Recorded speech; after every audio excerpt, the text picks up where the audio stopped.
Greetings. Welcome to a special edition of the Steve Deace Show. And you know, we always say about these special edition long-form interviews that we never know when they're going to run. We just trust that they're going to run at the right exact time God wants them to. And we are certainly recording this interview, I think, at very providential timing, because we are in the midst right now of both a paradigmal shift, but then also a generational transition within the pro-life movement. And we are living in a world that, frankly, many of us, most of our lifetimes, did not think we'd ever see, a post-Roe v. Wade world, but that has also created additional strategic difficulties and challenges for the pro-life movement. The younger generation is spending a lot of time organizing in what sometimes is referred to as abolition. And these two camps are sometimes at odds with one another. And so this, I think, is a very good moment for us to sit down. And again, who knows when this will air? We are recording this right after the Independence Day holiday in 2025. It could air a week from now. It could air 6 months from now. But we're going to trust that it's going to air right at the time God most wants it to. Because I think this is a conversation about the past, present, and future of the pro-life fight that needs to be had. But first, a word about our friends over at Taiga Coolers. They're the real deal, 100% American-made, built for people who still believe in self-reliance, craftsmanship, good old-fashioned American freedom. Tough, dependable, injection molded right here in the US of A as well. It's a great cooler, but they also are really cool and customizable as well. Whatever you want on your cooler. You have a corporate logo, a family crest, picture of a son that you're going to follow through football season, high school football season, whatever you want to do that isn't a violation of copyright law or obscene, they will do it for you over at Taiga Coolers. Get your custom cooler built your way by folks who still believe in faith, family, and freedom in the free market. And if you use the promo code Steve, you'll get 10% off at taigacoolers.com. TAIGA is how it's spelled. taigacoolers.com. Promo code Steve for that 10% discount. Promo code Steve at taigacoolers.com. And so you guys know the format. I'm Steve Deace. I'm going to sit here for the next hour and a half with the guest, the special guest for this conversation, Todd Erz and Aaron McIntyre. They're tuned in here too. And then they're going to join us for the final segment of the show and react in real time to what they just heard right alongside all of you. Because for the next hour and a half, you're going to be hearing from Frank Pavone. And he has served as the National Director for Priest for Life for going on 4 decades now. And he has seen it all, the good, the bad, and the ugly in the pro-life fight. And we look forward to this conversation with him here today on the program. Frank and I got a chance to do an event together in Dallas for the 2024 election. That's kind of where we got a chance to meet and talk. And I invited him after that, said, hey, we need to do one of these with you and just pick your brain and go back and forth and just kind of brainstorm about where things stand in the pro-life fight. So, Frank, thank you so much, brother, for joining us today. How are you? Steve, I'm doing great. Thanks for all your work and for having me on today. You bet. Let's start with you personally and what it's like to get a call into the priesthood, how you ended up on the front lines of this fight. All right. So let's start with that. All right. So you were ordained a priest, I believe, back in 1988. All right. Yeah. So I was not even legally able to drive a vehicle yet in 1988. And now I'm a grandpa and I'm in my 50s. Okay. So that's a nice way of saying that you've been at this a minute, as the kids say. So walk us through that kind of call. How do you know you're getting that kind of call? You know, I grew up in New York, just outside of New York City, Westchester County, and went to public schools. So I didn't have really a lot of religious involvement. I was very much into my studies. But in my senior year of high school, I rediscovered the faith in which I had been raised, the Catholic Church. But I rediscovered the scriptures, praying more each day. I started going to church every morning before going to school, and just had this joy in believing and knowing the presence of the Lord, and that led to a desire to bring that joy to others. So I began thinking about going into ministry. Now, as I say, I was already a senior in high school. I was already starting to apply to different colleges. I was thinking of going into medicine, but this whole rediscovery of the faith, the reality of God's grace in my life, and the joy that it brought, led me to change course and actually applied to seminary. I ended up going into seminary right after high school, and after 12 years of seminary formation in various places, was ordained for the Archdiocese of New York, like you said, in 1988. Now, it was during that very same time. In fact, it was that very same year, my senior year of high school, where, along with rediscovering my faith, I rediscovered the pro-life movement. Now, this was 1976, so Roe v. Wade had come just 3 years before, and the March for Life in Washington, still an annual event, had gotten underway. I went to the third annual March for Life, 1976 March. I was just so impressed, Steve, with the size of the crowd, the fervor of the crowd, the diversity of the crowd, all different ethnic backgrounds and religions and even political affiliations, all coming together. And here's the other thing that struck me. They were they were confronting a very, very sad and troubling issue, the killing of unborn children on a massive scale. And yet, while acknowledging that the somber seriousness of that, they were so joyful. And with families, I mean, celebrating, smiling, cheering, singing. And I said, wow, this is something big. So it made me pay more attention to both the issue and the movement that was dealing with the issue. Long story short, as I went through seminary, as I went through my early years of priestly work in a large parish in New York City, I was getting deeper and deeper into the pro-life movement.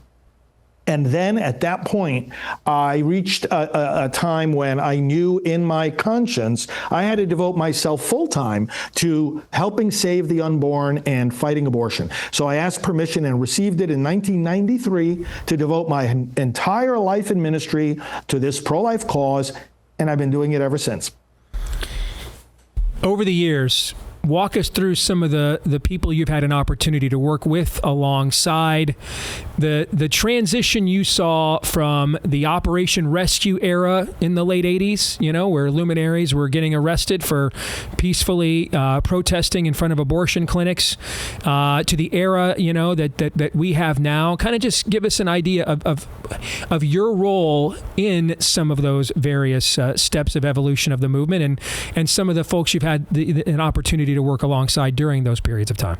Yes, when I was still doing my parish work and I was sensing this call to full-time pro-life activism, and it's interesting you mentioned about Operation Rescue, because these were the years of the transition from the full-blown activity of the rescue movement, where people would peacefully blockade abortion facilities, to a different phase of the movement, the late 80s. So I actually participated in some of those rescue events, although I did not get arrested myself, but met the leaders, got to know Randall Terry, the Reverend Flip Benham, and also people like Joe Scheidler, who was considered the godfather of pro-life activism. Got to know Joe and just learned from and read the writings of these various people. Joan Andrews, who now is Joan Andrews Bell, good friend, and she was the one who spent several years in prison, including in solitary confinement, not for any violence,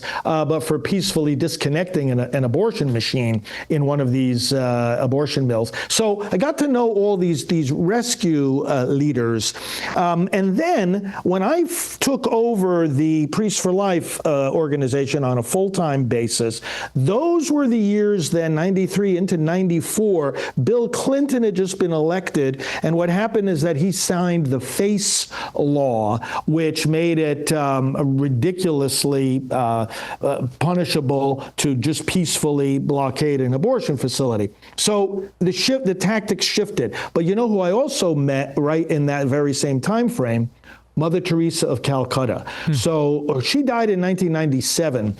I took over Priests for Life late in 93. So for those last 3 years of her life, I was able to be in regular communication with her. In fact, I think back on it now, I had a phone number that if I called her, she would answer. And I think to myself, why didn't I call that number more frequently? But God puts people in our lives, and He knows how much time we need, to learn from those people. And certainly she was one of them that taught me a lot. We basically, I told her about what we were doing with Priests for Life. And, it was John Cardinal O'Connor. He's another one I should mention, very formative to me. He's the man who ordained me to the priesthood. And for him, abortion was the number one issue as well. So that reinforced my convictions about it. And he's the one that gave me permission then to make this my full-time work. So Cardinal John O'Connor, Mother Teresa. And then after I led Priests for Life for a few years, I got a call from the Cardinal's office inviting me to go work under John Paul II at the Vatican. So for 2 years, I was in what is essentially the pro-life office of the Vatican, fostering and encouraging pro-life activities throughout the world for the Catholic Church. That was a truly, truly beautiful experience. We got a chance to be with the Pope on numerous occasions, and in both at big events and also in private meetings. And it was a beautiful time period as well, because in 1995, this was 2 years before I went to Rome, John Paul II issued a document called the Gospel of Life.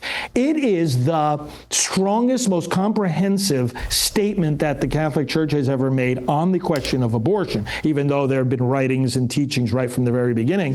The Church has been very consistent on this, but that document remains, if you will, a Magna Carta for the pro-life movement, at least in the Catholic world, but it's been well received across the body of Christ. It's very biblically based. And the Gospel of Life document, as I say, it came out in 95. I was over at the Vatican starting in 97, and this was like shaping and forming and energizing the pro-life movement. It certainly helped our ministry to grow. As the years went on, I got to know every one of the national pro-life leaders, or very diverse organizations. And even to this day, one of the things my ministry does is to bring together the national pro-life leaders quarterly. And we have strategy meetings and relationship building, and just the leaders getting to know each other and work together as much as is possible. You mentioned Flip Benham. Very early in my career, he reached out to me. And just as I was coming up, and he said something to me I'll never forget. He said, "You are an arrow in God's quiver, and one day when the system least expects it, he's going to pull you out and fire you as a shot across its bow." And that was about 20 years ago. He said that to me, and I've never forgotten it. It's come true. It's come true, and that does sound exactly like something Flip would say. And you mentioned Flip. He is the one that then connected me with Norma McCorvey. She was another big part of my story. She, of course, was the Jane Roe of Roe v. Wade. And Norma, Flip baptized Norma, as you know, and she became pro-life, the very one whose name was in the Roe v. Wade decision. And she then, 3 years later, she had started, when I got to know her, we did things together, different pro-life events, and she would be asking me questions about Catholicism. So 3 years later, in 1998, I had the privilege of receiving her into the Catholic Church, and we became just good partners and friends in so many ways, working with my ministry team. And then ultimately, when she passed away in, 2017, and I presided at her funeral service. But Norma was a tremendous sign of hope. That if she herself could reject what Roe v. Wade said and what Roe v. Wade did, well, then that was a sign that our whole society could reject it too. What was Mother Teresa like? She was very attentive. That's one of the first adjectives that comes to mind. She was saying things to me like, I was wearing my black shirt. It says, Father, it's very hot here in India. I was visiting with her in Calcutta for a time, and she said, do you not have any white shirts? And then she would say things like, how about your airline ticket? Is everything okay with the ticket and so forth? And I'm thinking to myself, she's doing so many things, and she was always. What I learned about her was always very, very focused on the concrete, practical, physical needs of the person right in front of her. And that's what the world saw as she was handling the sick and dying out on the streets. Then there was another key characteristic that came across. Always seeing the good in the person in front of her and drawing it out of them. key example. She took me and my staff associates that were with me during that visit to one of the places she has in Calcutta where they bring in the prostitutes from off the street. So she's leading us around to their rooms. They weren't there at the moment. And we go in one of the rooms, and she picks up a blanket from the bed. And I'll never forget the look on her face. It was glowing. And she was smiling, and she was saying, Father, look, these women, these good women made this with their own hands. And she's going like this and smile. And I'm thinking to myself, here we have a saint, and she's talking about how good the prostitutes are. She was able to see, because she saw God, because she was so close to God. God is the source of all goodness. And by seeing and knowing that there's goodness in everyone, she was able to emphasize it and to give them the courage to embrace it, especially if they had been living a life of sin. You've done decades of political activism, probably, as far as I could tell, interacted with every single major Republican leadership figure over the last few decades.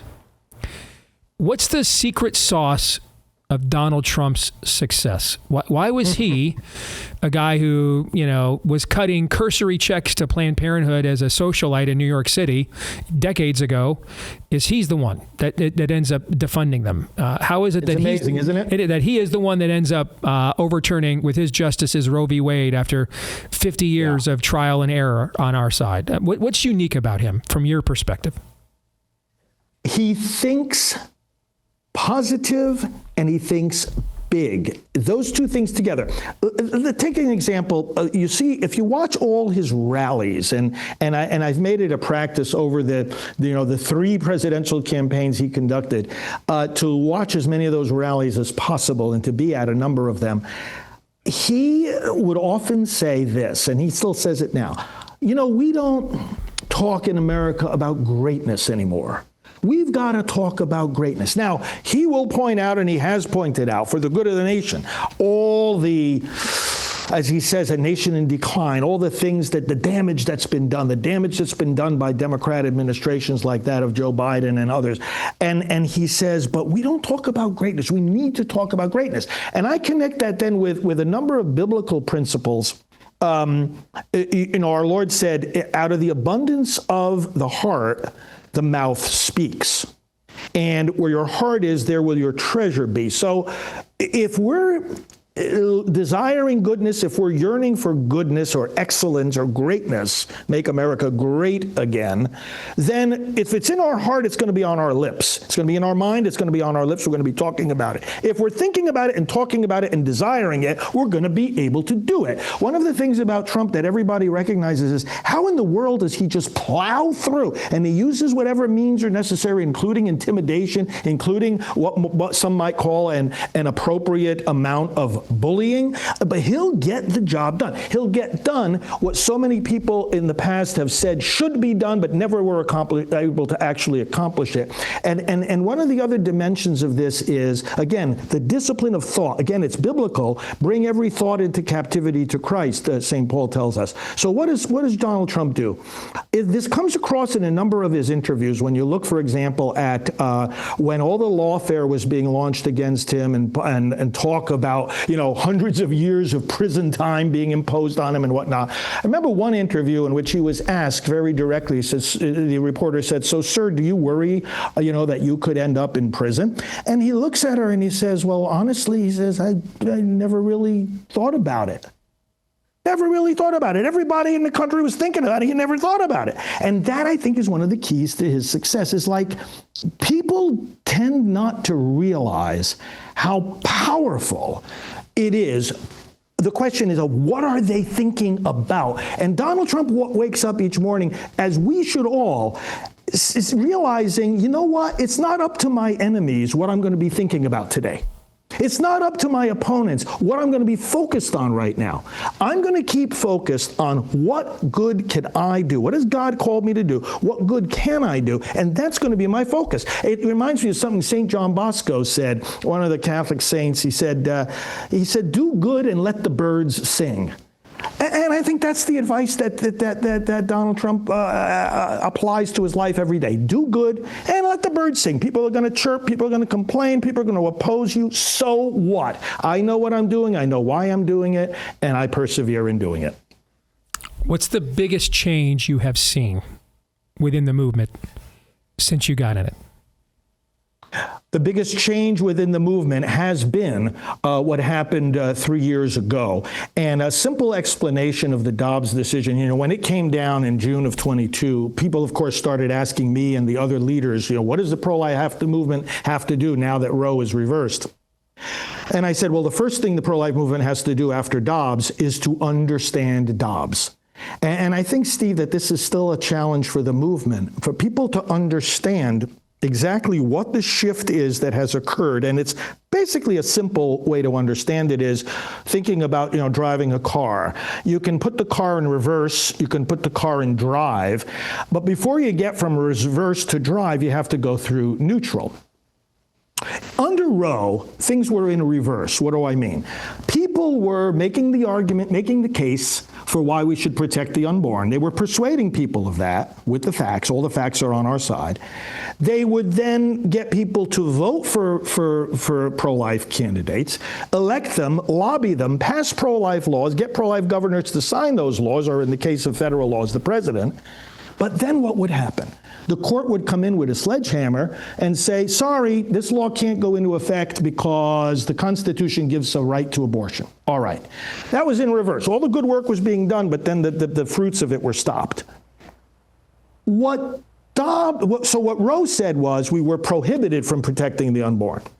What Dobbs said was we're taking that sledgehammer away. There's no constitutional reason to stop you from protecting the unborn. So it put us into neutral because it didn't require the protection of the unborn, but it put us into neutral. It said, look, people, you persuade others, you elect pro-life candidates, you pass pro-life laws. Who are we as a court to get in the way of that? Let this be worked out by the people and their elected representatives. So now it's like we've gone from reverse into neutral. Now, it's like even not only in the courts, not only in the legislatures does the work bear more fruit, even in everyday conversations. If two people are arguing about abortion and someone steps in and says, oh, but it's a constitutional right, that tends to shut down discussion. It's like, who wants to go against constitutional rights? But now people can't say that anymore, at least not on the federal level. And so it advances honest debate and it forces the other side to actually try to justify abortion. Now we have to get into drive. Getting into drive means, okay, so in Roe, you're prohibited from protecting the unborn. In Dobbs, you are permitted to protect the unborn. We have to get to the point where we say the Constitution requires us to protect the unborn. That's going to take a whole lot more persuasion, a whole lot more legislative and judicial activity, a whole lot more cultural change. But this is a gigantic change because it has completely leveled the playing field, if you will, and given us the opportunity to really get to that final goal. I want to pick up on that a little bit later on in our conversation, getting to that final goal. But before we get to that, are you ready for some amazing news? Because of you, Preborn has rescued over 38,000 babies this year alone via the partnership between Preborn and The Blaze. Because of your generosity, women who are considering the murder of their own children and then maybe reconsidering their own souls, because what that does to the heart when you engage in such a grievous sin. You are not just saving the babies, but maybe the souls of these mamas as well. Let's keep it going. Make your tax-deductible donation today. And hey, I know money's tight, times are hard, but that ultrasound that gives a child doubles its chance at life, it's only $28. All right, so give what you can. What's your widow's mite? Can you give $28 today for a decent shot at saving at least one human life? I think you can at preborn.com/Steve. A lot of you already have, and thank you. Let's keep it going. Preborn.com/Steve or dial pound 250. Say the keyword on your mobile phone, keyword baby. That's pound 250, keyword baby on your mobile, or preborn.com/Steve. Did you ever feel tension between the granular soul-to-soul work as a priest and your focus on the activism required for this moral cause? Because, and I ask this as an evangelical, because in our circles, there is a constant tension that addressing these things takes away from the saving of souls. and in fact may push people away who might otherwise come, hear the gospel, get converted, be transformed in the Holy Spirit, and then end up living the kind of righteous life that we are calling them to via activism in the first place. So in the evangelical world that I reside in, we are arguing amongst ourselves about this tension all of the time. So I'm just curious for you as a priest, what was the balance between my ultimate duty here, ultimately, is to help mediate people's,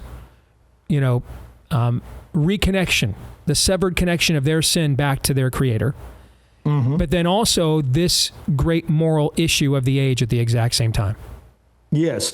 It gets resolved first. It has to be resolved in the mind and heart and life of the pastor himself. So in other words, I look at it, from my perspective, I came to the conclusion that my fidelity to God, my following of Christ, my discipleship is going to be lived out in saving the most vulnerable of my brothers and sisters, and that's love. Love your neighbor, love your unborn neighbor. Now, I think of the first letter of John, and something John says there, applying to us on a personal level and a community level.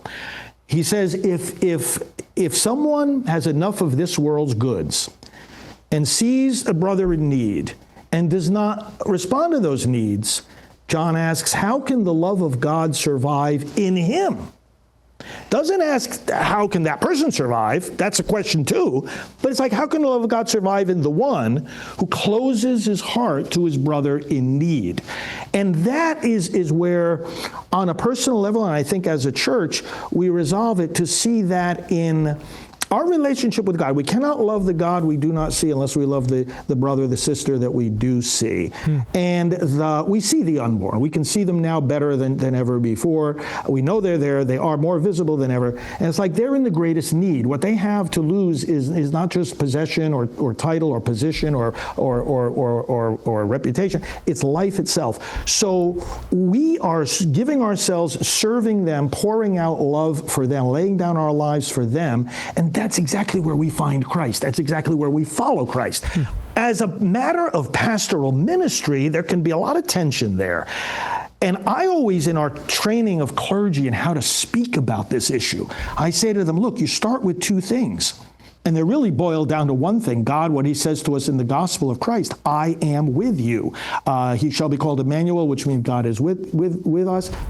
Jesus, before ascending into heaven, I am with you always until the end of the world. The book of Revelation, in the new heavenly Jerusalem, he will be with them, and he will be their God, they will be his people. His name will be on their foreheads. This presence, this union with God, I am with you. So we say, when we're giving this message pastorally, anyone who feels they have to have an abortion, we are with you. We're not condemning you. We're going to help you. We're going to help you do the right thing. We're going to help you find alternatives. Anyone who has had abortions, we're not here to condemn you. We're here to bring you the loving mercy of Christ. And so to help the pastor see this not simply as a political issue, it's a pastoral issue. It's your flock is hurting. Abortion is hurting them. Help them. Bring them to the courage to say yes to life. Bring them to the healing of Christ's forgiveness, even if they've taken life. And that is then going to be the merger, if you will, of the pastoral sensitivity, that one-on-one ministry to souls, and advocacy for this issue. They just go hand in hand in a beautiful way.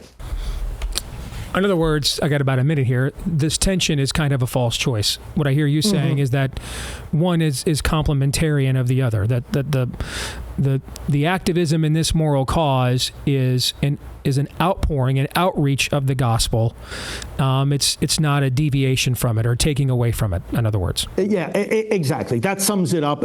Pro-life is not something added on top of the faith. It is right at the core of the faith. The gospel of Christ is the gospel of life, because Christ is life. We are joined on this special edition of the Steve Deace Show, Father Frank Pavone. He's just Frank Pavone these days, but for many, many years, he was known as Father Frank Pavone. When we come in, he's trying to make sure that do his part for that to be the case again. We'll discuss that when we come back with Frank, and then we'll also spend a good part of our final segment with him on where the pro-life movement tactically goes from here. And I think this will be an interesting conversation because I may have some differences of opinion with my elder. And I'll be anxious to hear what he has to say on those matters. All right, so keep it tuned right here on The Blaze. More in a moment.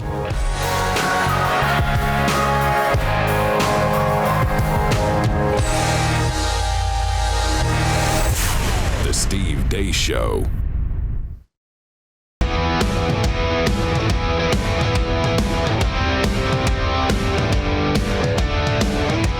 All right, back here on a special edition of the Steve Deace Show, talking today in depth with Frank Pavone, from Priest for Life, but for many of you for decades, he was known as Father Frank Pavone.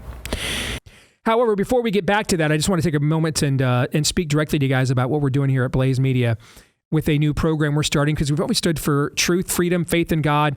And in our country, those just aren't words. That's if we want to continue to have a country. It's the commitment we strive to live by every day. That's why starting this Sunday, we are launching a new series called Sunday Revival. New episodes will be available every Sunday morning for Blaze TV subscribers. You're going to hear inspiring messages from the likes of Pastor Jack Graham at Prestonwood Baptist, Pastor Alan Jackson from World Outreach, Josh Howardson at Lake Point, Rob McCoy from Godspeak Calvary Chapel, and many more to come. Join us each week and discover additional perspectives to help deepen your understanding and your faith. Join us this Sunday on Blaze TV. Start your week with purpose, faith, inspiration. Stay grounded in God's Word. All right, stay grounded in God's Word, biblical worldview with Sunday Revival right here on Blaze TV. That's Sunday Revival on Blaze TV. And we're going to kind of get into the whole broader state of the church now, Frank, because that ties into your particular situation. And my cohort here who will come on, and when we talk about you behind your back after we let you go later, Todd Ers, when he comes on, he is a very, very faithful trad Catholic. All right. Okay. So we have had many of these conversations on the program about some of the moral confusion that has been articulated by the church in the era of the late Pope Francis. That there would be moments, like on the life issue, of great clarity, but then on other issues, there would be moments of what is this? And it's very morally confusing, almost as if it appeared to, and I'm just kind of looking at this from the outside looking in as a non-Catholic fellow believer, almost like you're trying to appease constituencies more than speak prophetically, to some degree. And I've learning about your situation and your defrocking, I wondered how much of that was caught up into the internal turmoil of what was happening, particularly in the latter part of Pope Francis's reign. So let's start there about what led to your defrocking, and now you are trying to argue and make the case under Pope Leo XIV for your reinstatement to the priesthood. So I'm just going to throw it open to you to say whatever you'd like to say about that. Yeah, thanks, Steve, for that opportunity. It is all boils down to what I had talked to you about in the first segment. When you asked me how I came into this pro-life ministry, I experienced it as a call of conscience. I'm sure many of our listeners know exactly what that's like, because many of us have had a call of conscience at a certain point in your life when you know with crystal clarity. I mean, most of the time, we're trying to figure out what should we do, what does God want us to do, and we make the best choice we can make with the best information we have. But there are certain moments of crystal clarity and deep conviction that drive you into a particular form of activity. And this was one of those moments for me, that it was like, I need to give my life for the unborn children and fight abortion. I received the blessing of the church to do that. First under Cardinal O'Connor, and then was under another bishop for a while who literally wanted to make this into a permanent institution within the church, this effort that we had started. And I received the blessing of John Paul II, as I mentioned. I worked under him at the Vatican and received the blessing and endorsement of Pope Benedict and even of Pope Francis at the beginning of his pontificate. I got the chance to talk face-to-face with him 5 different times. And he always encouraged and blessed my work. Why wouldn't he? And especially the work we do for the healing of those that have had abortions. We have the world's largest ministry for healing after abortion. So all of this, like I say, been doing it since 1993, full time. Okay. But about 7 years into my work, Cardinal John O'Connor, who had ordained me and released me to do this work, passed away. And then the trouble started. because the next bishop who came in after him said, Father Frank has done this full-time for 7 years. It's time to call him back into doing the work in a parish. And I met with the cardinal and I said, I'd like to talk about my vocation. We each have a vocation from God. What does God want us to do in this life? Obviously, I was a priest. I've never doubted for a moment that was my vocation. But also, I never doubted, since I had that experience of conviction that I needed to do this pro-life work full-time, never doubted that was part of my vocation too. And I never doubted that the two could go together. So the crisis came when the church began to ask me to separate those two aspects of my own vocation. And I had to tell the cardinal in all good conscience, I simply could not do that. How in the world? So this was Cardinal Egan of New York. So he asked me to go back into a parish. I said to him, Your Eminence, how? What do I say when I get into the pulpit for the first time in that parish? Because remember, the context of this was, and everybody knew it, for 7 years, I was standing before the country, standing before the world, standing before the media, standing at rallies. We had become very well known, became the largest and most influential Catholic pro-life organization, and still are. And I was saying to everyone, literally, stop what you're doing. We've got to end this Holocaust of abortion. This is an emergency. This is the most fundamental moral issue of our day. This is an emergency. I was crying from the rooftops that we had to everyone again has their own vocation, so I'm not expecting everybody to do this on a full-time basis. You can't. You have duties, you have jobs, etc. But I'm saying what it means is that some are called to do this full-time and they're holding back. Others are called just to be more vocal, more courageous. Do something. Do as much as you can. So that was my message. And what am I supposed to say now getting into a pulpit? Oh, folks, there was an emergency for a while, but it's not an emergency now. Or, I thought it was worse than it actually is. Or, yeah, it's a problem, but don't worry, we can kind of look the other way. I couldn't see the way forward in walking away, stepping away from my full-time pro-life commitment, nor, and I told very honestly to the cardinal, nor could I see myself having the ability, the strength, the mental focus to be doing the work of a parish priest when my whole mind and soul and heart are on this full-time pro-life commitment. So that was in 2001. And that started literally a 21-year battle back and forth with certain elements within the church, certain elements within the hierarchy that wanted me to step away from full-time pro-life work. And I kept making the case. I said, how in the world is this issue not important enough for people and resources to be devoted to it full-time? And how in the world is it not compatible for a priest to do full-time pro-life work? And they still haven't been able to answer those questions for me, because we already know the answer. And so the battle got better and got worse at various times. I received support at other times. I was told I had to limit my activities. I always used the appropriate channels within the Catholic Church that are provided for a priest who feels like he's being mistreated, and that's what it was. It was an abuse of authority. It wasn't simply a request to step away. It took on the form of, as they saw not only my determinations, not just about me, but the fruits of the ministry, the people of God, not only in the Catholic Church, but evangelicals and just the whole body of Christ was rallying around what we were doing, is rallying around the movement itself, the cause itself. And it was like, hey, the people are with me. The people are expecting the church to be supportive of this kind of work. And it led to this long battle during which I was lied to, I was lied about. It was ridiculous going back and forth. But finally, some of these bishops that have been opposed to our work convinced Pope Francis, as you said, to literally say to me, you can't be a priest anymore.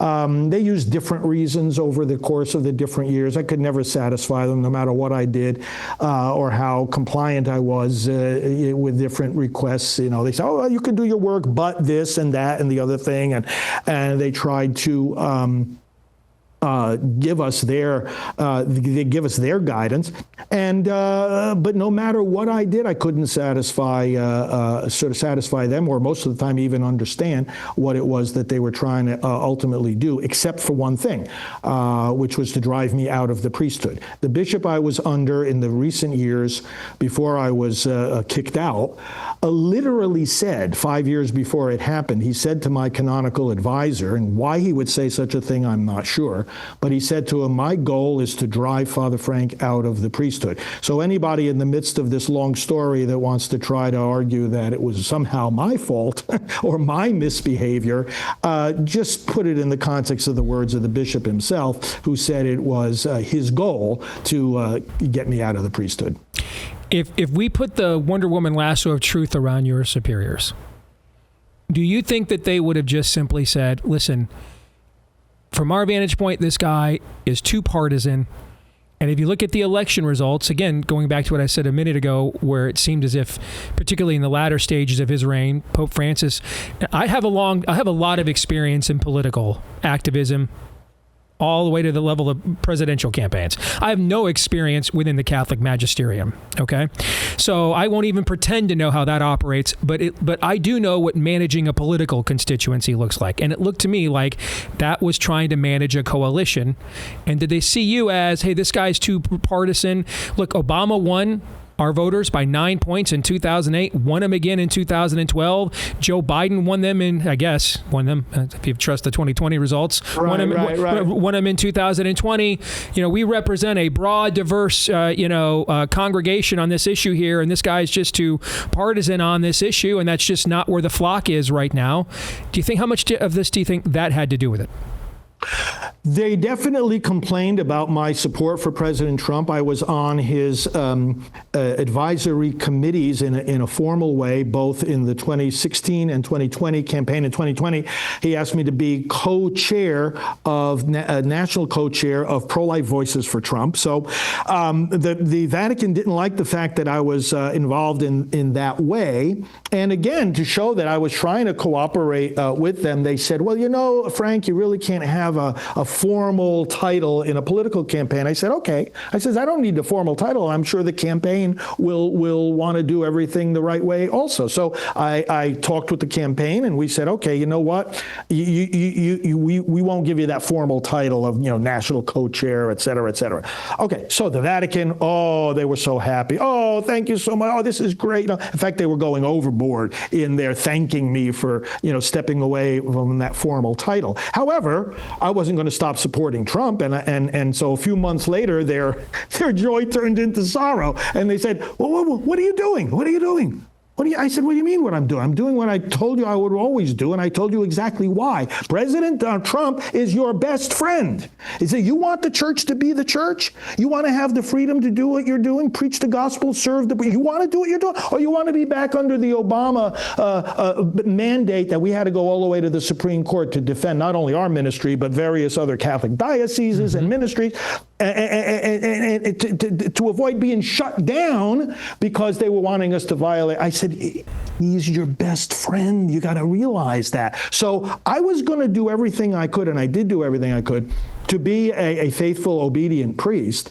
But when it came to this question of the blind spot, the utter blindness that some in these ecclesiastical ranks had and have to what Trump is standing for and doing, I wasn't going to start lying to myself or to the public. I said, this is just the way that it is. And if you think I'm going to step away from advocating for these policies and these positions, I said, take another look, because these are the same policies and positions that the church herself advocates for.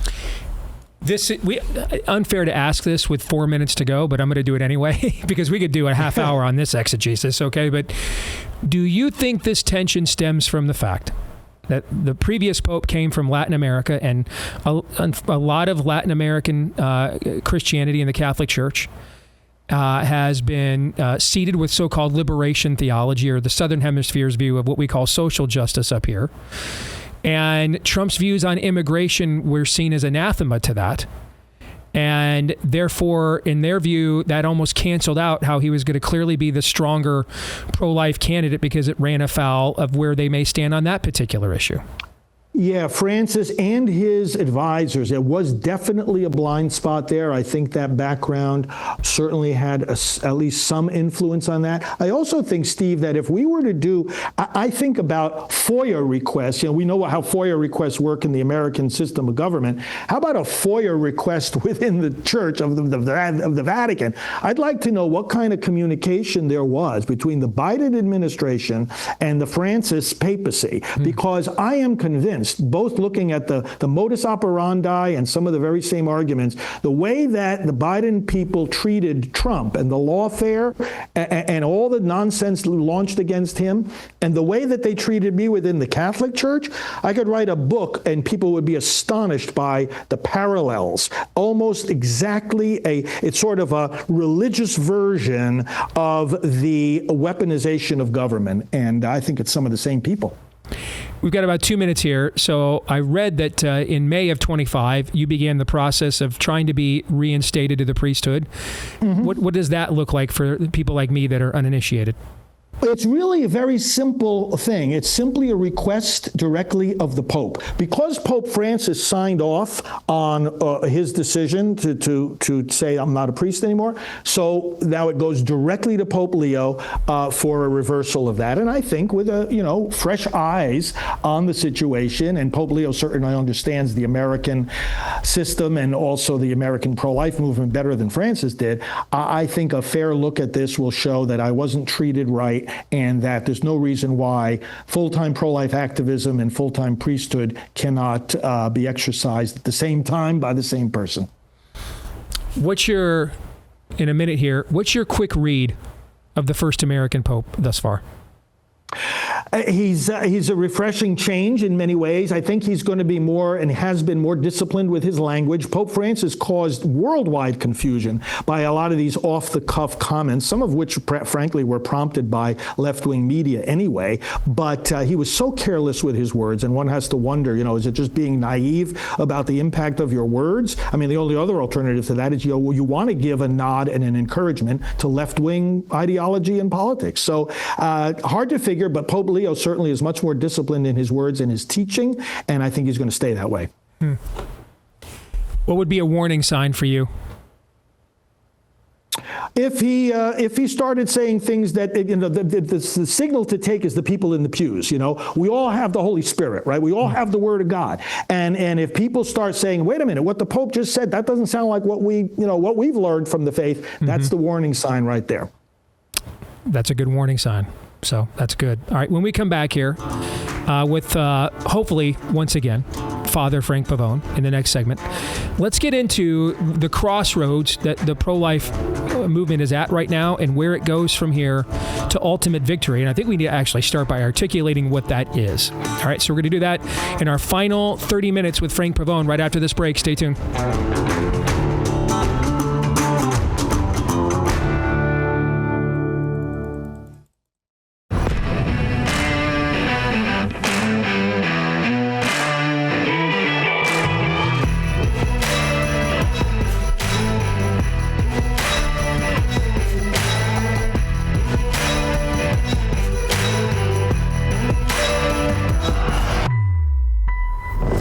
All right, back with hour 2 of this special edition of the Steve Deace Show here with, hopefully, the once and future Father Frank Pavone. We'll get back to Frank in a moment. Don't forget to let us know what you think about what we think via the stevedeace.com inbox. You can email the show, steve@stevedeace.com. That's DEACE. Like us on Facebook, MeWe, and Gab. You can follow me at Steve Deace Show on X, Instagram, and TikTok. You can also, please, if you wouldn't mind, subscribe to our new YouTube channel because we had to start all over there because of all the censorship we got from all the truth we told. All right, so subscribe at Deace Show on YouTube. That's at Deace Show on YouTube. And then if you're a podcast listener, thank you. You're the biggest part of our audience each day. Please hit subscribe or on Apple iTunes follow. That makes sure that every time we do a new episode, you can be assured it's in your podcast feed every time. And if you have not done this yet, please leave us a 5-star review. And thanks to the tens of thousands of you that have done that for us. The bottom of the hour, after we bid adieu here to Father Frank, we'll hear from Todd Erzin and Aaron McIntyre and get their reactions to the conversation with Mr. Pavone today. However, before we discuss that, don't forget about Relief Factor, because if you're waking up every morning wondering, how's my chronic pain going to affect my day, do what Deborah Ann did. All right, she tried the 3-week quick start at Relief Factor for her severe hip pain, and now, after just 4 days, the pain was gone. She's one of the 70% I tell you about all the time. Over the years, there's been 1 million Deborah Anns that have tried it. 70% of them have had Deborah Ann success of seeing a severe or serious diminishment of their pain in 3 weeks or less with the 3-week quick start at relieffactor.com. And it costs you just $20 to take that chance. $20 for 70% odds that you're going to see a difference in your pain in 3 weeks or less by getting rid of that inflammation causing it when you go to relieffactor.com. Get started today, just like Deborah Ann. At relieffactor.com, try the 3-week quick start again. At relieffactor.com, it's less than $1 a day, just $19.99 to try it for 3 weeks at relieffactor.com. So let's talk some turkey, brother. All right, let's get down to brass tacks about where we are. And I've had some very disconcerting phone calls over the last few years. Mm-hmm. And it's rare that you feel like you've lost momentum after your biggest victory. But to me, it seems like we have. And I get the idea that it almost feels like we never thought we were going to actually overturn Roe. Okay. And that just seemed like absolute a pipe dream. And we're trying to save as many babies as we can to plan for a day that likely will never arrive. But as a guy who puts a lot of emphasis on strategy, tactics, and messaging, that's just the way the Lord made my brain to think. So I put everything into those kinds of boxes, even my personal relationships. Okay. I'm thinking in those terms all the time. It's sure, if you know a tree by its fruit, let's start there. It certainly seems like we were not prepared for the post-Roe world, or at the very least, not nearly prepared for it as our opponents were to hit the ground running right away. Is that wrong? Feel free to disagree. No, I don't think anyone was quite prepared for that outcome. Like I mentioned before, one of the first duties after Dobbs is to understand Dobbs, and I think we may have gone too fast to say, okay, Roe is overturned. Well, that's what Dobbs means. So let's figure out what we have to do next. And in many ways, some people thought, okay, the battle is won, and they did disengage a little bit. And that's why knowing what Dobbs did and didn't say, as we were describing before about reverse, neutral, and drive, this is the time, the argument for the pro-life movement, this is the time to be even more engaged, because now the same work you were doing before is going to bear more fruit. Mm-hmm. So it's not that at post-Dobbs or post-Roe, however one wants to say it, it's not that so much that what we do changes, it's that what we've always been doing will bear more fruit if we keep doing it. Keep making the arguments, persuading the voters, elect pro-life candidates, pass pro-life laws, and now the big difference comes at the end of that equation, that the laws passed will be upheld. And we see this. So, Steve, Dobbs is an unfolding victory. It wasn't a victory just in June of 22. It's a victory now that shows itself in court decisions like we've seen in state courts like in Indiana and in South Carolina and in Georgia and in Florida and in various other places where bold pro-life legislation has been passed, like Indiana, protecting them from the very beginning, and Florida and Georgia and South Carolina protecting them from 6 weeks forward. And the courts have said, yeah, this is perfectly constitutional. Of course it is. So, and that's because of Dobbs. So it's an unfolding victory. And the victory is not because we did something different, but because the courts did something different, or more accurately, stopped doing what they were doing before and knocking down all those good pro-life laws. So I think you're correct that there was this sense of disorientation, frankly, on both sides. It's like, all right, now what do we do now? And of course, the other side mobilized with these constitutional amendments, and we could talk about why they did that. But yeah, we've got to get back up and say, look, what we were doing before we have to keep doing. And then, of course, we have to come up with obviously times are always changing, and we got to come up with strategies to deal with the current changes. But the bulk of it is keep doing what we're doing now. It's going to bear more fruit. To me, I think we're not to a strategy conversation yet.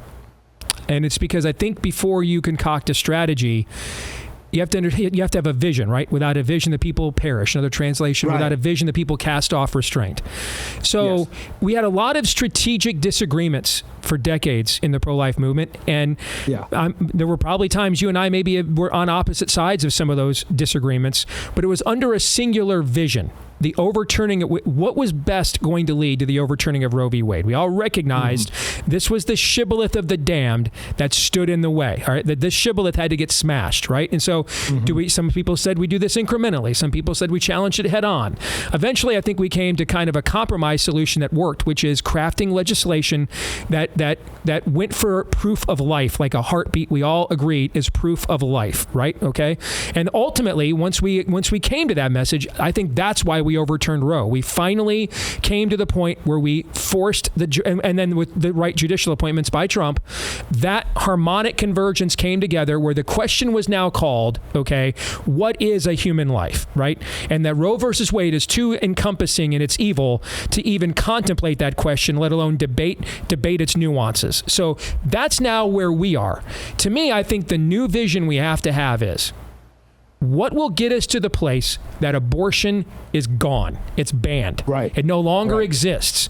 And I think that vision is what's missing post-Roe.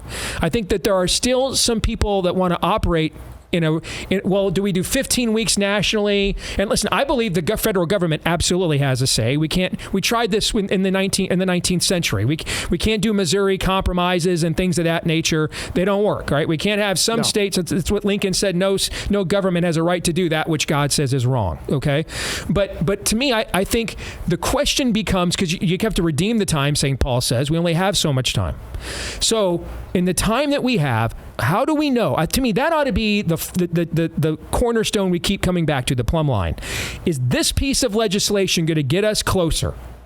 And this message going to get us closer to the eventual vision of ending the scourge of this in America once and for all? So before we go forward, let's just talk about that. In terms of a post-Roe vision, how do we end abortion in America? To me, ought to be the vision, and that ought to be what we come back to as the overdrop or as the backdrop of everything we discuss and debate tactically from there. Mm-hmm. Yeah, I agree. And we have to have clear understanding that there is, first of all, the vision of the movement is that there is not a single baby that the government allows to be directly, deliberately killed. There is not a single abortion morally that is defensible in any circumstance. You could sit around for 1,000,000 years and think about reasons why an abortion might be okay. It's not.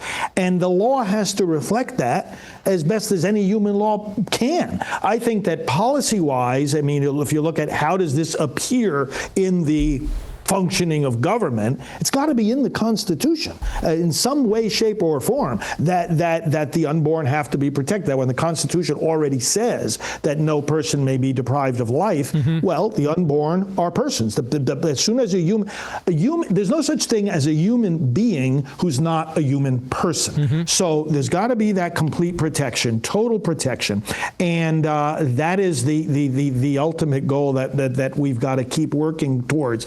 One of the things, Steve, that I often say, you may have heard me say it during these different election campaigns, when the Democrats would put abortion front and center all the time, they thought that was going to bring them victories. They didn't do very well.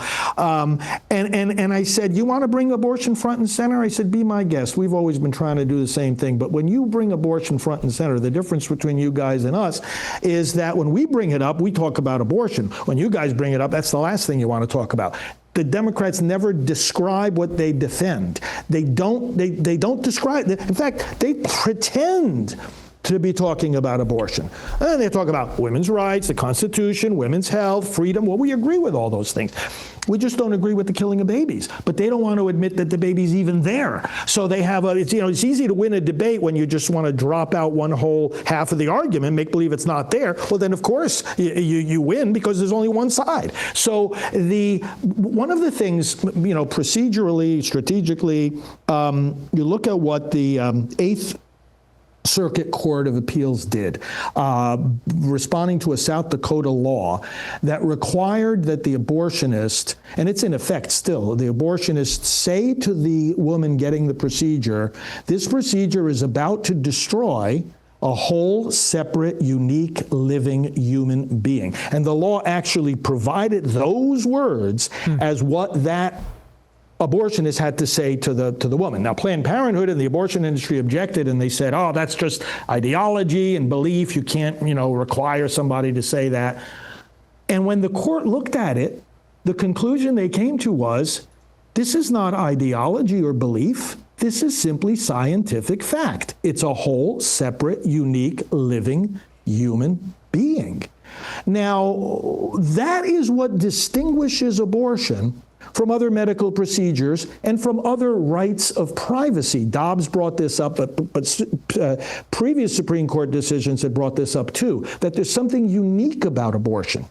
Opponents of Dobbs, even in the minority on the court in the decision, were saying, you strike down the right to choose, what about the right to privacy and how you educate your children or whom you can marry and use contraception? It's like the court said, no. The difference with this is the only procedure that involves the intentional destruction of a human life. That's also the reasoning the court used way back decades ago to say that the state could defund abortion. And it's not the same as other medical procedures. It involves the intentional ending of a human life. And so that is where I think we have to begin. How do we get to the end of abortion? Maybe we ought to start by defining abortion. And because in a sense, we've had a pretend debate in America over abortion. We think of the word, we're thinking about the destruction of a whole, separate, unique, living human life. We're thinking about an act of violence. The other side uses the same word, but they're thinking about freedom and rights and women's health. We've got to fix this from point one. It's like, what in the world are we talking about? What is an abortion? And the only way that the other side, quote unquote, wins any of their battles is precisely by not facing that question. All right, the final 15 minutes we have. So just so you know, I'm trying my best to referee this fight as fairly as I can. I've had over the years, and including Evergreen, with people who are strongly on the abolitionist side. I think they have challenges in their tactics and messaging. And I played, quote unquote, for the sake of this conversation, let's call it, because we all want the same thing. So let's call it angel's advocate instead of devil's advocate. Yes. Okay. So I forced them to answer the questions I knew people like you would have of what they want to do. Okay. So I'm not picking on you, but in this case, I'm going to represent their side because I want to truly get your reaction. Okay, because what you just said actually is a good segue to what and where I really see the abolitionist messaging taking hold is with the younger generation. And see, the younger generation, the women getting abortions to them are not like my mom. My mom is pregnant at 15. She's in the throes of the sexual revolution as a boomer, okay? Gets pregnant with her high school senior boyfriend. Her friends had already had back alley abortions. Now a month after she finds out she's pregnant, gets Roe versus Wade. She's thinking I could get a safe, legal, and rare abortion and move on. Her conscience just wouldn't let her do it. She eventually couldn't do it, and that's why I'm here 52 years later, okay? So, but that's the typical story of the woman getting the abortion in you and I's era. Right? Completely deceived by the spirit of the age, Planned Parenthood, it's propaganda. But the young people are growing up in an era where Hollywood stars wear red hats that say, make abortion great again.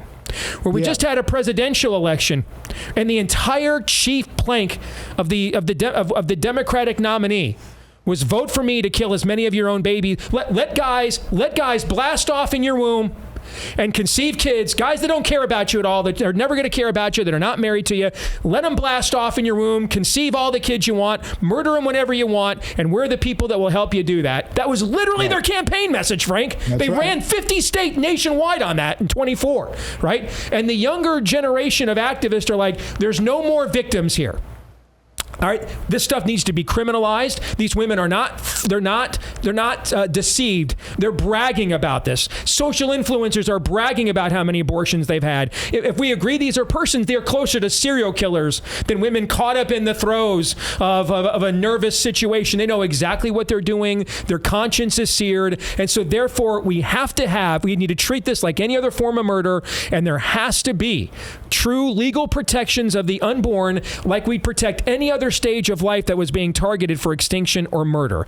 That's what I hear them say, and they often pick up from right where the point you just left off. So what would you say back to them?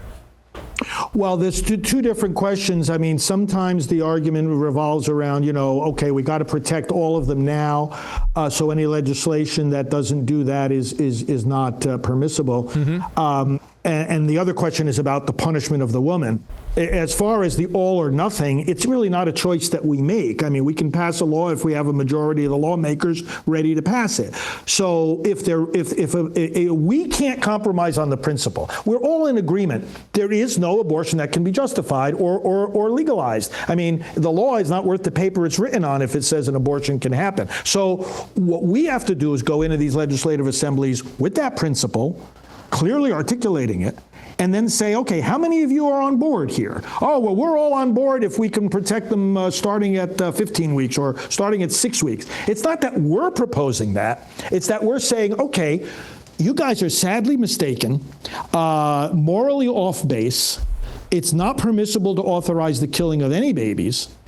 But if it's already authorized and you're going to cut back on it, the babies that would be protected with your limited law, they have a right to be protected now. They don't. Their right doesn't depend on somebody else agreeing to protect somebody else. If you're ready to protect them, it's not a question of morally, may I support such a law? I must take the action now that will protect those that it will protect, without in any way compromising the fact that the others deserve protection just as much. Now, as far as the punishment of the woman, one of the things, Steve, that we do, we oversee, as I mentioned earlier, the largest ministry in the world for healing after abortion. Rachel's Vineyard, it's called. People can check it out at rachelsvineyard.org. And also Silent No More, silentnomore.com. The Silent No More campaign, and this is a beautiful proclamation of the gospel, those that have had abortions and they found forgiveness in Jesus Christ, and they share their stories. They share the stories, not only of how they found the Savior, and when people hear that, it's like, okay, she killed her baby or multiple babies, and she found forgiveness, maybe there's hope for me, and it's a beautiful way of leading people to Christ. But the other dimension of it is they explain in their testimony, how did they get to the point where they had an abortion in the first place? And this is where we see, at this moment in time, with the deception imposed by the highest influencing groups and people in society, the deception that the baby isn't even there, or this really isn't a baby, or et cetera, et cetera. You see a whole spectrum. You do see those, like you pointed out. Oh, I know it's killing a baby. I'm going to kill the baby anyway. But you also see people at all different parts of the spectrum say, I had no idea that the heart was beating, or that this was even a real baby. I had no idea. So, and I would have never done it if I knew that.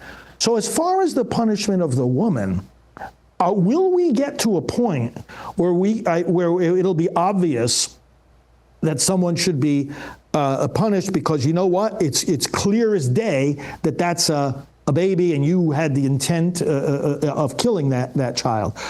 The unborn deserve the same protection that the born have. And in this argument that, some of our friends make in the movement now, I agree with that. Of course they do. They're persons just like the born are. But they're not on an equal playing field in terms of people's awareness of that. So the pressures on someone to kill a baby in the womb are very different from the pressures killing someone outside of the womb. Pressures in the sense of that you could actually get a person to think that that's not a person. Then you can actually get a person to think that's not a human being. Pretty hard to do when it's someone you're shooting in the street or stabbing or whatever. And so could we have some kind of a way of distinguishing, like we do for killing that takes place after birth? There's all these different degrees, right? Depending on involuntary homicide, things of that nature is what you're saying. Yeah, exactly. Can there be that kind of an evaluation? I think there needs to. There are, obviously, the law takes into account how much did you know and how much did you choose? How free were, how knowledgeable were you? How free were you? So I think that has to be obviously a calculus. And I think what most of the people in the movement are saying at this point in time is that, no, we know that these women are under tremendous deception and pressure, and they don't necessarily know what the impact is of what they're doing. It's very important not to think of them just as victims, because this is something I hear from a lot of our friends as well. It says, don't just call them victims. I agree. They are responsible and for their actions. They will tell you that. At the same time, so many of them are in fact wounded and victimized in various ways. And we have to just take all of that into account in some fashion. Two other concerns I hear from my audience that they think we are tactically behind on and need to adjust in this next generation. Before we get to that, are you ready for some amazing news? Because of you, Preborn has rescued over 38,000 babies this year alone via the partnership between Preborn and The Blaze. Because of your generosity, women who are considering the murder of their own children and then maybe reconsidering their own souls, because what that does to the heart when you engage in such a grievous sin. You are not just saving the babies, but maybe the souls of these mamas as well. Let's keep it going. Make your tax-deductible donation today. And hey, I know money's tight, times are hard, but you know that ultrasound that gives a child, doubles its chance at life, it's only $28. All right, so give what you can. What's your widow's mite? Can you give $28 today for a decent shot at saving at least one human life? I think you can at preborn.com/Steve. A lot of you already have, and thank you. Let's keep it going. Preborn.com/Steve or dial pound 250. Say the keyword on your mobile phone, keyword baby. That's pound 250, keyword baby on your mobile, or preborn.com/Steve. I hear this when it comes to in vitro fertilization. And man, I have friends on both sides of this that are heated. Okay. And I'm talking like ministry friends that are on both sides of this and heated. And then what's happened with abortion pills that we've essentially, something, I think another 200 Planned Parenthood clinics may close because of the defunding that just happened in the big, beautiful bill. But victory. That is a big victory. But now we're in a position where essentially every mailbox in America can become an abortion mill, right? With the pill. And so where are we prepared to address these two particular issues? Because they are the two places, it appears to me, looking at it politically, where we have the most ground to make up. That our arguments are behind the curve when it comes to in vitro fertilization and also the so-called abortion pill. So what's the path forward on those two fronts? The abortion pill, let me start with that. There are legislative things that can be done in terms of regulating whether states will allow the prescribing and mailing of these drugs and so forth. And I think that a lot of work is being done and needs to be hammered out. Relationship between federal law and state law, interstate commerce, a lot of different things, the Postal Service, et cetera. There are existing laws that are maybe not being enforced or being applied, Comstock laws and all of that. There's a lot of room there for legal experts to get together and pro-life attorneys and legislators and figure it out. There are certain things we can do to limit that. Educationally, pastorally, first of all, the issue ends up being the same. I'm pregnant. I don't know what to do. I have to have an abortion. I have to have an abortion. That's where we have that soul-to-soul ministry you referred to before. And it's like the method of abortion is a separate question. That I think I have to have an abortion, better intervention, quicker intervention. The abortion pill reversal, I've been involved actually in the development of that from a couple of decades ago. And it's like that is crucial in saving lives. We've got to give more support and training to physicians. But then the educational dimension. There's an app called See Baby Grow. I want to invite our listeners to go check that out. You can get it on the App Store. Say that name one more time. See Baby Grow. Okay. See Baby Grow is the single best source. Whether you're a school child and they have curricula, even coloring books, or whether you're a scientist, an embryologist, or a medical doctor, it's the best source of the knowledge and information about that developing baby in even the arena where these abortion drugs are working the first several weeks of the pregnancy. You can see video of, not ultrasound, video, actual direct video of the beating heart at only 4 weeks of development. It's amazing, Steve. It's just amazing. It's the best collection of embryological knowledge about the unborn child. So I mention this because how are we going to stop the chemical abortion? Well, so many people think that these chemicals are just flushing out some tissue. No, they're starving a baby that has a baby beating heart. And again, that's messaging. What kind of language are we using, et cetera, et cetera. Chemical abortion, I think, Steve, the other caution we should give our listeners is this. When we hear the statistics, and this goes back to kind of the destabilizing effect of the Dobbs decision, nobody was really ready for it, we don't know the statistics. Abortion statistics have been thrust into chaos, and the ability to track and gather them by Dobbs. Mm-hmm. How do you measure chemical abortions that are taking place in people's homes? You really don't. You can measure the number of these pills that have been sold or mailed, but that doesn't mean they've been taken. We just don't know the complete numbers. So we have to treat with a grain of salt. You know, people say, oh, this many percentages of abortions are by the chemical methods. Well, maybe. But it's hard to tell right now. But it certainly is an issue, completely correct, like you're saying, that we have to address in a major way. IVF, I kind of scratch my head and say, how in the world? I've got 2 minutes. We got 2 minutes left, just so you know. Go ahead. Okay. How did this become a political legislative issue? It was because of that case, of course, in Alabama. But my short version of this is, look, children are a gift. What does that mean? It means two things. They cannot be discarded. They cannot be destroyed. But it also means they cannot be demanded.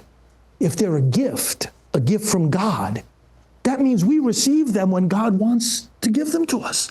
And that's where IVF, we need to be careful. We need to ask the question, okay, it's good to have children. And I thank President Trump and our political leaders. You know, they might not know the moral ins and outs in IVF, neither do a lot of clergy or people sitting in the pews. But the direction they're going is good. I'd rather have a president that wants to help families have babies than wants to help them kill babies. So it's like good, right direction, but there's better ways of doing it morally. And I believe the administration is listening to those right ways. And there's NAPRO technology. It's a whole field of medical technology to help couples deal with infertility without resorting to a method which substitutes. You can help the natural process of procreation, but you shouldn't substitute it for a scientific intervention that basically ends up treating the developing new child as a product of scientific intervention rather than as a gift of God that comes about by the loving union of two people. So morally, it's wrong. Politically, we're not even ready for that debate. And I think we just have to take an approach of saying, let's educate, let's talk, let's dialogue. I think we have an administration that has open ears. I've got about 30 seconds here, Frank. Is there anything I haven't asked you about, or the floor is yours that you want to say on the way out the door? And thank you for your time. I thank you, Steve. Thank you for the work you do. And I just want to invite our viewers to connect with me and with my team. The website, Pro-Life Central, prolifecentral.org. And I'm on social media at FR Frank Pavone on all the major platforms. Let's all work together. Let's all get the job done as we've discussed here of ending all abortion. Great stuff, brother. It was a pleasure. I knew it was going to be good, and it lived up to expectations. Thank you, Frank. God bless you, man. You're a blessing, Steve. Thank you. Thank you. All right, when we come back, we get to talk about the guest behind his back. We'll do that here in a moment. Stay tuned.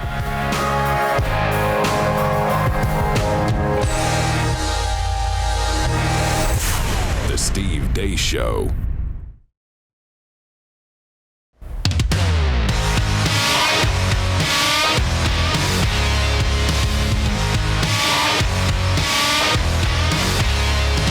All right, back here to wrap up another special edition of the Steve Deace Show with once and hopefully future Father Frank Pavone.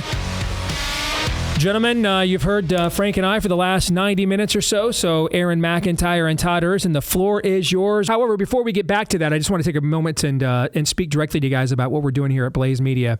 with a new program we're starting because we've always stood for truth, freedom, faith in God.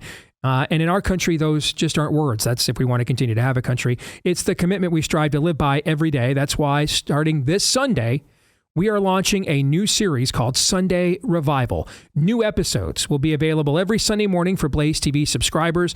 You're going to hear inspiring messages from the likes of Pastor Jack Graham at Prestonwood Baptist, Pastor Alan Jackson from World Outreach, Josh Howerton at Lake Point, Rob McCoy from Godspeak Calvary Chapel, and many more to come. Join us each week and discover additional perspectives to help deepen your understanding and your faith. Join us this Sunday on Blaze TV. Start your week with purpose, faith, inspiration. Stay grounded in God's word. All right, stay grounded in God's word, biblical worldview with Sunday Revival right here on Blaze TV. That's Sunday Revival on Blaze TV. Reaction. What say you? Well, as the Catholic in the room, I'll say that there's an irony here. That one of the reasons he was defrocked is that, and he spoke to it, is that he was becoming too overtly political. I think the truth of the matter is that he was actually just leveling the playing field. Father Frank looks to be Steve. Maybe, I don't know, what is he? At least 10 years our senior, mid-60s? I want to say 58. So he'd be 15 years my senior, Yeah. So, he's right. But as you recall, there's a deacon friend of mine who now he's older than Father Frank. And we were talking very candidly, and this is probably more than 10 years ago, about what it was going to truly change the culture, both within church leadership and elsewhere. And he just said, I'm pretty sure my generation just needs to die. I remember you telling me that once. Yeah. And so the elder statesman of Father Frank, if Father Frank did ultimately get too political, it's only because they got way too political beforehand. And maybe not aggressively so, but by pulling their punches, the way Steve, you characterized Pope Francis managing constituencies. See, Father Frank, whether Republican or Democrat, should be, if this is his calling, his vocation, bravo, what you're doing there, candidate Trump. I'm all on board. Now, the degree to which accidentally, formally named as something, that should never have happened.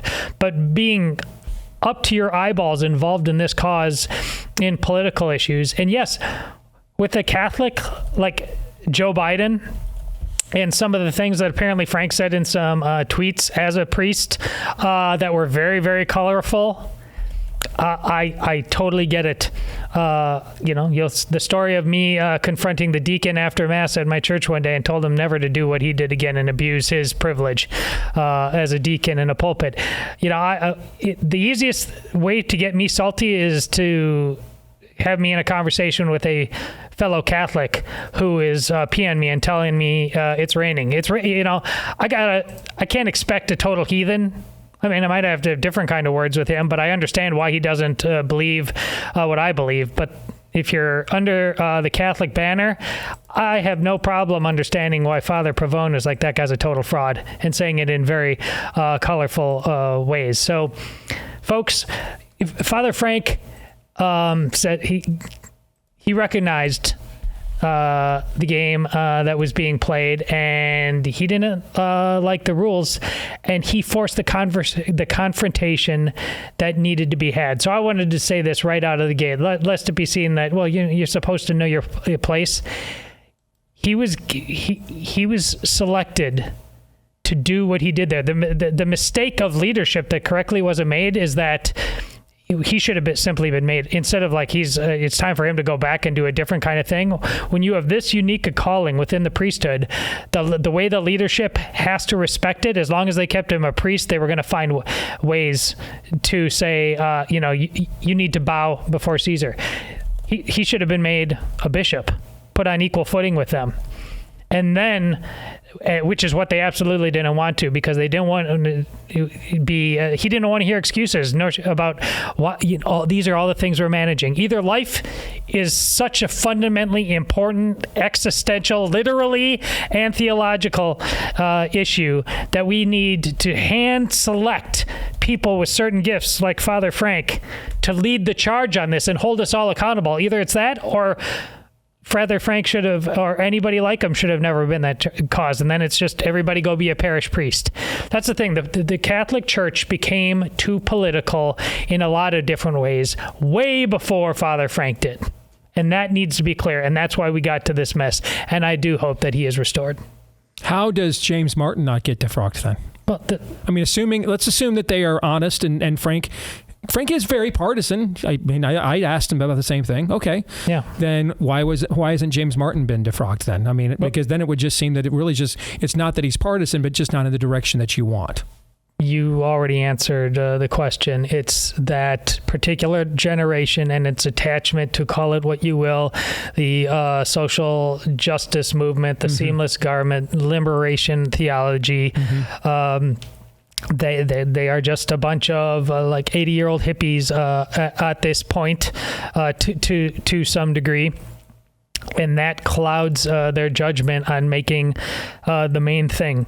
Father Frank should go into rooms, Democrat and Republican, Catholic, Protestant, whatever, and he should be making you uncomfortable on this particular.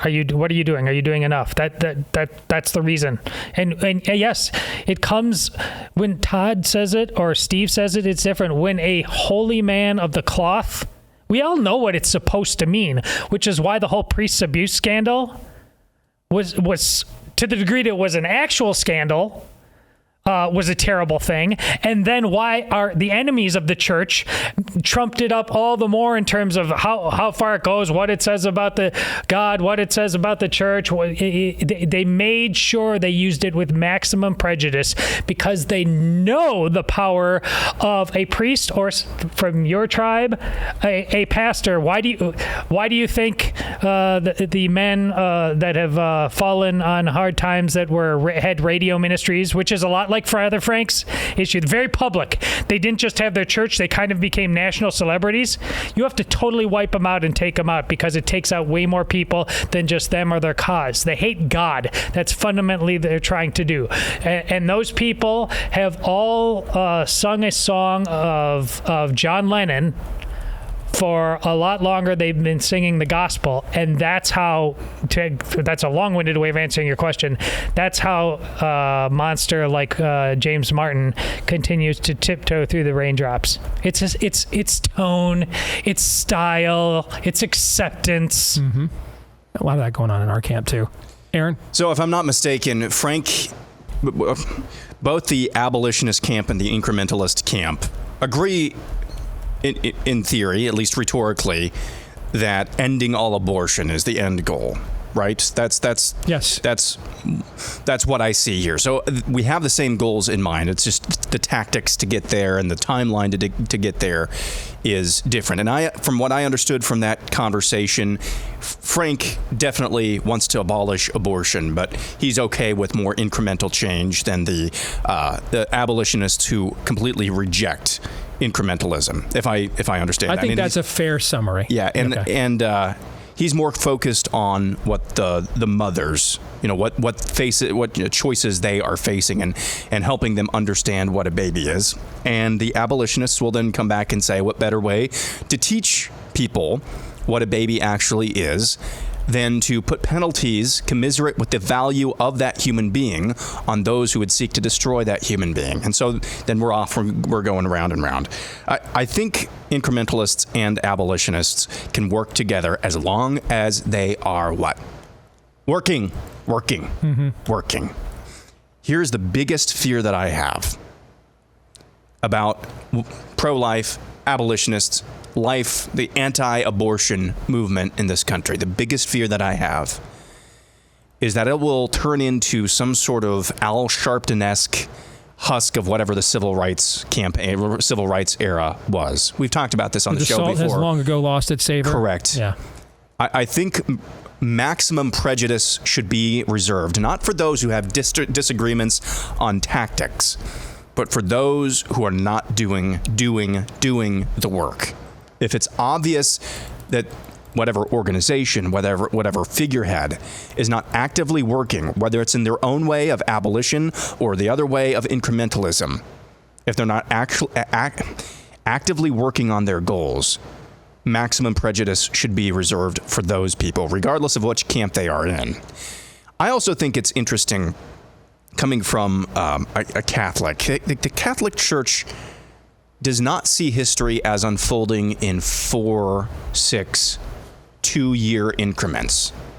That's the tendency. That's kind of the default tendency for Americans, if they actually are paying attention at all. That's kind of the default setting for Americans in viewing history, because our elections, our political cycles are 2, 4, 6, 8 years, things of that nature. So I think maybe, Todd, you can correct me or amend this if you would like to. I think it is probably more likely from a Catholic perspective that you would err on the side of incremental change over time, because you see that history doesn't just unfold in these short time periods. You have this longer view of history than what the default setting is for Americans. And that's not a knock on the abolitionists whatsoever.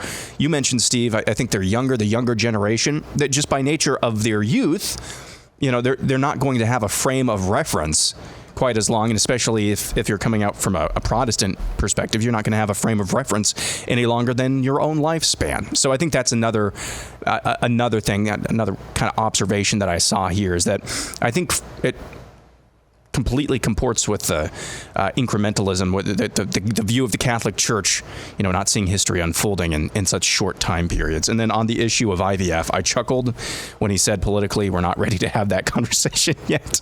No, we are not. No, we're not. And this is one of those issues that in the aftermath of 2020 and just reevaluating a lot of things that I just kind of not cared about or took for granted, IVF is definitely one of those issues. And I would say certainly in the case of, I'm doing air quotes for those of you listening, homosexual couples, it is definitely human trafficking, high-tech human trafficking.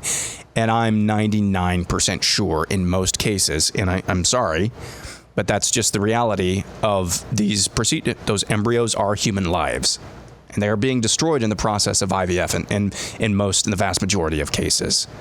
And I just don't think it's a conversation that people are. I mean, I have some of my best friends have God bless them, had children, and those children are loved by God through this method, but it's just a conversation that, as Father Pavone said, that's my text. That's my phone text threads. Yeah. I mean, I have ministry leaders who have children via IVF, whom they adore, and other media ministry leaders who think it's literally from the pit of hell itself. And they're both texting me quite frequently. So I hear both sides of this argument quite a bit.